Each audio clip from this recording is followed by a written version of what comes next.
ஒரு கதை சொல்லட்டுமா? ஒரு இடத்துல ஒரு பூனைக்குட்டி ஃபேமிலியோட ஹாப்பியாக இருந்துச்சு. பட் சடனாக ஒன்று நடந்து பேரண்ட்ஸ் இல்லாமல் தனியாக இருந்தது. அதுக்கு என்ன பண்ணுறதுனே தெரியல. பட் அதுக்கு தெரிஞ்சபடி அது அதோட லைஃப்பை பார்த்துட்டு மூவ் பண்ணிட்டு இருந்துச்சு. நல்ல மழை, அதோட குட்டி காலில் நடந்துட்டு அங்கங்கே தெரிஞ்சிட்டு அது ஒதுங்கமாக ஒரு சின்ன வீட்டுக்கிட்ட போயிட்டு அடைக்கல போணுச்சு. அப்போ அந்த வீட்டில் இருக்கவங்க வெளியில் வந்தாங்க. அப்போது அந்த பூனைக்குட்டியை பார்த்துட்டு ரொம்ப சந்தோஷமானாங்க.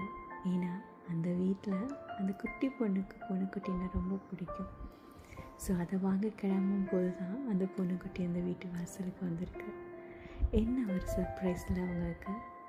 ஆமாம், இதே மாதிரி தான் இயேசுப்பாவும் கூட. ஒரு வசனம் உங்களுக்கு ஞாபகம் வரணுமே.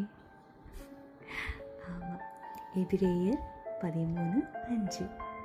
இயேசுப்பா நமக்காக ஏதாவது கண்டிப்பாக செஞ்சிருவார். ஸோ அவர் எதுவுமே பண்ணலை நம்ம யோசிக்க வேண்டாம்.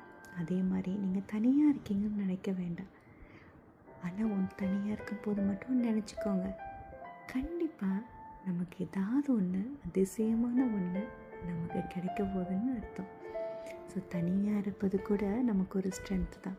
தனியாக இருக்கும் போது நிறைய காரியங்கள் நமக்கு உணர்த்தப்படும். நம்ம சேஞ்ச் ஆகிறதுக்கும் நமக்கு கிடைக்கிற பிளெஸ்ஸிங்ஸ்க்கும் அந்த அமைதி பெரிய ஒரு கிஃப்டாக இருக்கும்.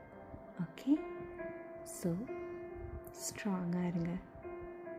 ஜீசஸ் கண்டிப்பாக நம்ம வழிநடத்துவார். ஆமென்.